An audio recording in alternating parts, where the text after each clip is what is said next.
Price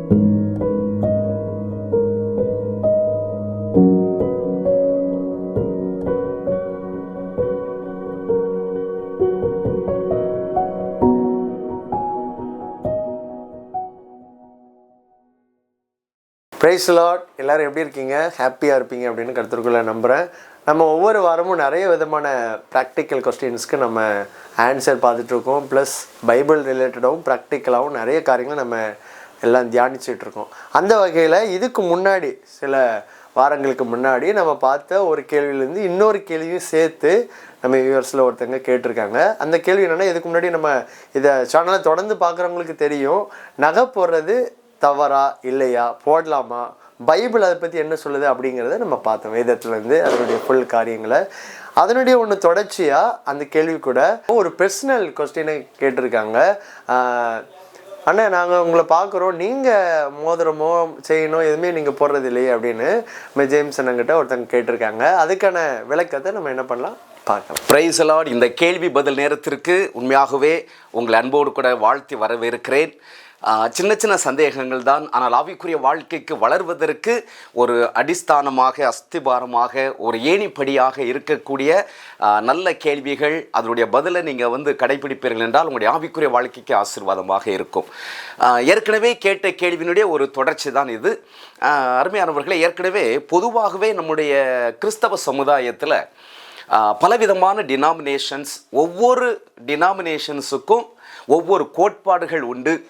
வேத கோட்பாடுகள் என்பது எல்லாருக்கும் சமம். அதில் நம்ம எதுவும் மாற்றவே முடியாது. அது வேத சட்டங்கள் என்பது அது எல்லா காலங்களுக்கும், எல்லா தேசங்களுக்கும், எல்லா நபருக்கும், எல்லா திருச்சபைகளுக்கும் பொருத்தமான ஒன்று. அது மாறவும் மாறாது, மாற்றவும் கூடாது. ஆனால் மனிதர்களாகி நாம் நம்மளுடைய சூழ்நிலைக்கு ஏற்ப, நம்முடைய திருச்சபையினுடைய காரியங்களுக்கு ஏற்ப சில சட்ட திட்டங்களை நம்ம உருவாக்கி கொள்கிறோம். அதுதான் வேத பண்டிதர்கள் என்ன சொல்லுவாங்கன்னா, காட் மேட் லாஸ், கடவுளால் உருவாக்கப்பட்ட சட்டத்திட்டங்கள், மேன் மேட் லாஸ், மனிதனால் உருவாக்கப்பட்ட சட்டத்திட்டங்கள். ஸோ மனிதனால் உருவாக்கப்பட்ட சட்டத்திட்டங்கள் என்பதும் இருக்கிறது. ஸோ ஒவ்வொரு சபைக்கு சபை, ஒவ்வொரு டினாமினேஷனுக்கு டினாமினேஷன், அந்த மனிதனால் உருவாக்கப்பட்டிருக்கிற மேன் மேட் லாஸ் மாறிக்கொண்டே இருக்கும். சூழ்நிலைக்கு ஏற்றது போல மாறிக்கொண்டே இருக்கும். அந்த விதத்தில் நம்ம பார்க்கும் பொழுது இந்த நகை அணிவது, ஜுவல்ஸ் போடுவது சில சபைகளில் அது தவறு என்று போதிப்பார்கள், சில சபைகளில் அது தவறு இல்லை என்று போதிப்பார்கள். ஏனோ ஒரு 50 வருஷம், அதை 45 வருஷத்துக்கு முன்னாடி நம்ம போனோம், பின்னோக்கி பார்த்தோம் அப்படின்னு சொன்னால், சில சபைகளில் நகை அணிவது பாவம் அப்படின்னே போதிக்கப்பட்ட காலங்களும் உண்டு.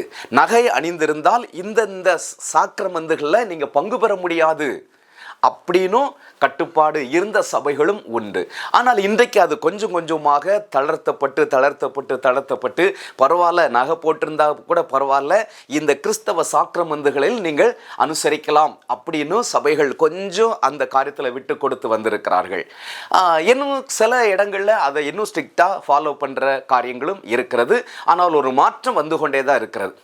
அப்போ மாற்றம் வந்து கொண்டே இருக்கிறது என்றால் சத்தியம் ஒரு நாளும் மாறாது, சரியா? ஆனால் நம்மளுடைய அந்த டினாமினேஷனுடைய கட்டுப்பாடு, ஒரு சட்டம் என்று வரும் பொழுது அதை நாம் சூழ்நிலைக்கு ஏற்றதை போல மாற்றிக்கொள்ளலாம். ஆண்டுடைய சத்தியத்தை மாற்ற முடியாது, ஆனால் நாம் உருவாக்கின சட்டத்திட்டங்களை நாம் சூழ்நிலைக்கு ஏற்றதை போல மாற்றிக்கொள்ளலாம். அப்போ இந்த நகை அணிவதை குறித்ததான காரியங்களை பார்க்கும் பொழுது, ஒரு காலத்தில் பாவம் என்று போதிக்கப்பட்ட சபைகளிலே, அல்லது பாவம் என்று போதித்த ஒரு நபர் தன்னுடைய குடும்பத்தில், தன்னுடைய பிள்ளைகள் அந்த காரியத்தை பின்பற்றின பின்பு கொஞ்சம் ஃப்ளெக்சிபிளாக, பரவாயில்ல நகை போட்டுக்கிட்டா பரவாயில்ல அப்படின்னு சொல்லக்கூடிய சூழ்நிலை வந்துடுச்சு. அதே போல மருந்து எடுப்பது தவறு அப்படின்னு போதிக்கப்பட்ட காலங்கள் இருந்தது. இன்னும் கொஞ்சம் முன்னாடி போனீங்கன்னா, மருந்து எடுத்தால் அது பாவம், பரலோகத்துக்கு போக முடியாது என்று போதிக்கப்பட்ட காலங்கள் உண்டு. இன்றைக்கு அப்படி போதித்தவர்கள் அனைவரும் வேத புத்தகத்தோடு கூட தங்களுடைய பைகளில் மருந்து பாட்டிலையும் எடுத்துட்டு போகிறதையும் நம்ம பார்க்க முடிகிறது. மாறிடுச்சு. அப்படின்னா பாவம் என்றால் என்றைக்கும் பாவம்தான். அது எந்த அமெரிக்கானாலும் சரி, இந்தியாவினாலும் சரி, எந்த நாட்டிலையும் பாவம் பாவம்தான் இல்லையா? ஆமாம், அது வேதத்தினுடைய சட்டம். ஆனால் மனிதன் உருவாக்கி இருக்கிற இந்த சட்டங்கள் அப்பப்போ மாறும். நம்ம குடும்ப சூழ்நிலைக்கு ஏற்ற மாதிரி மாறும், நம்முடைய சமுதாய சூழ்நிலைக்கு ஏற்ற மாதிரி மாறிக்கொள்ளும்.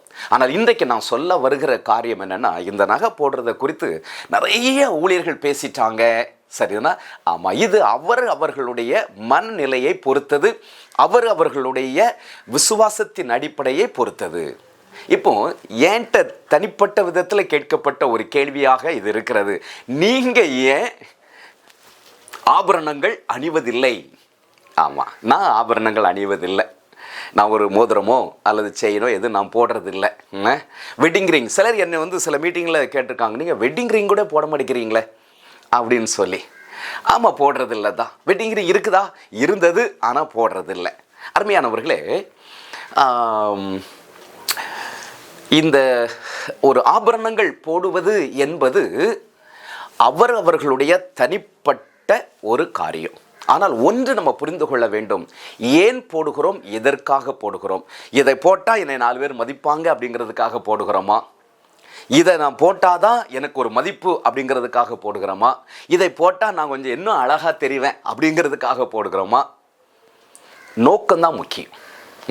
ஆமாம், எந்த ஒரு காரியத்தை செய்தாலுமே இதை நான் செய்தால் ஆண்டவருடைய நாம மகிமைப்படுமா அப்படின்னா கண்டிப்பாக செய்யுங்க, சரிதானா? இதை நான் செய்தால் ஆண்டவருடைய நாம மகிமைப்படாதுன்னு உங்களுக்கு மனசு சொல்லிச்சுன்னா தயவுசெய்து போடாதீங்க, அவ்வளோதான் இல்லை? ஆமாம், இது அவர்களுடைய தனிப்பட்ட ஒரு காரியம். இதுக்கு முன்னாடி ஒரு 3 மாதத்துக்கு முன்னாடி நம்ம போட்ட எபிசோடில் நான் கிளியராக ஒரு வார்த்தை சொல்லியிருப்பேன். இது உங்களுக்கு ஆண்டவர் வேண்டாம் என்று சொல்லியிருப்பார் என்றால், அல்லது உங்களுக்கு இந்த நகை அணிவது ஆடம்பரம், ஆண்டவருக்கு பிரியமில்லாத செயல், அல்லது இதை நான் அணிந்தால் எனக்குள்ள ஒரு பெருமை வந்து விடுகிறது, எனக்குள்ள மற்றவர்களை ஒரு தாழ்வாக நான் பார்த்து விடுகிறேன், அப்படிப்பட்ட ஒரு எண்ணம் உங்களுக்குள்ள இருக்கும் என்றால் நீங்கள் போடாதீங்க. அது ஆண்டவருடைய நாமத்துக்கு மகிமையாக இருக்கும், சரிதானா? ஆகவே அருமையானவர்களே, ஸோ இது அவர்களுடைய தனிப்பட்ட ஆவிக்குரிய வாழ்க்கைக்கு ஆண்டவர் கொடுக்கிற காரியங்கள். இதை உபதேசமாக மாற்றக்கூடாது என்பதை தான் கடந்த எபிசோடில் தெளிவாக சொல்லியிருந்தேன். இதை உபதேசமாக மாற்றும் பொழுது தான் அந்த சபைகளுக்குள்ள அல்லது டினாமினேஷனுக்குள்ள ஒரு போட்டிகள், பொறாமைகள், ஒரு வித்தியாசங்கள் வந்து விடுகிறது. ஆகவே இதை நம்ம உபதேசங்களாக மாற்றக்கூடாது. ஒருவேளை உங்களுக்கு போடுறதுக்கு விருப்பம் இல்லைன்னா விட்டுருங்க, என்னே போல. ஸோ எனக்கு போடுவது விருப்பம் இல்லை, ஆகவே நான் போடுவதில்லை, சரிதானா? ஸோ ஆகவே அருமையானவர்களே, ஸோ இந்த நகை போடுவது சரியா தவறா என்பதை குறித்து தான் அந்த கேள்வி. இன்னும் நீங்கள் ஆழமாக நீங்கள் இதை குறித்து அறிந்து கொள்ளணும் அப்படின்னு நினச்சிங்கன்னா நீங்கள் பைபிள் எடுத்து உட்கார்ந்து வாசிங்க. இந்த நகைகளை குறித்து வேதம் எங்கெல்லாம் சொல்லப்பட்டிருக்கிறதோ அதெல்லாம் அந்த வசனங்களை கலெக்ட் பண்ணி உட்கார்ந்து தியானம் பண்ணுங்க, ஆண்டவர்கிட்ட கேளுங்க. ஆவியானவர் உங்களுக்கு வழி நடத்துவார், இல்லையா? ஆவியானவர் வழி நடத்திட்டாருன்னா அதுதான் உங்களுடைய காரியம். ஆகவே அதை பின்பற்றுங்க, சரிதானா?